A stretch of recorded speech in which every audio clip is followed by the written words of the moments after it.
It should be agreed to, and I call the member for Gilmore. Thank you, Deputy Speaker, and I thank the Shadow Minister for Families and Social Services for allowing me to ask some questions to the Minister on behalf of constituents in my electorate, and I look forward to the Minister's reply. But, Deputy Speaker, I was contacted not so long ago now by a young woman, a mum, Bianca, and I was absolutely surprised, almost beyond belief, at what Bianca told me.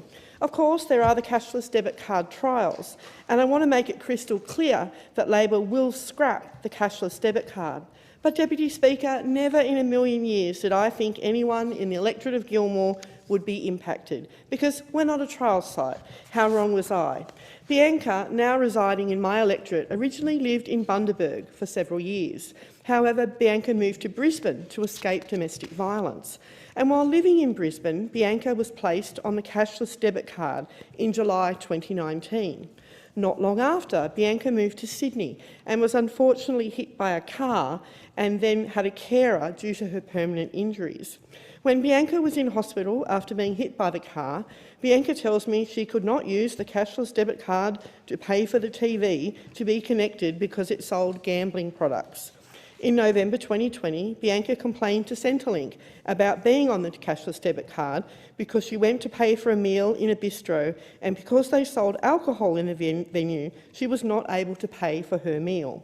Bianca said it would take up to 2 weeks for her rent payments to be cleared by the cashless debit card hotline, so she was constantly behind. Bianca's complaint resulted in an investigation into Bianca's previous leases, and it was discovered that Bianca was not living in Bundaberg, a trial site for the card, at the time of the cashless debit card rollout. Bianca was then told she was placed on the cashless debit card in error, and Bianca was subsequently taken off the cashless debit card. But no, this terrible story does not end there. Now residing in my electorate, Bianca got a phone call from Services Australia saying that Bianca had been taken off the cashless debit card in error and had now been placed back onto the card with no explanation. Bianca's carer also tried speaking with Services Australia and could not get any answers. Bianca is afraid that she will not be able to pay for things because 80% of her payment goes onto the card and she only gets 20% in cash. She is also worried that when she buys her groceries at Aldi, if they only have one register open that sells alcohol, she will not be able to buy her groceries. Bianca says she has a large bust and her bras cost a lot of money. She can get the ones she needs on eBay, but because they sell alcohol, they are not an approved seller. To purchase her bras here, she must first seek approval from Indu, provide photographs of what she wants to buy, then, if approved, she must provide proof of purchase. Bianca said it is humiliating to have to get approval to buy her underwear. Bianca said she fled a domestic violence situation because her partner would restrict her access to money. Bianca tells me it appears that the government is now doing exactly the same thing.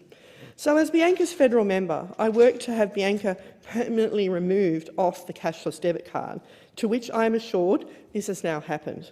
I am told that every Centrelink or Services Australia has spare cashless debit cards, and here I was thinking it was limited to the trial sites.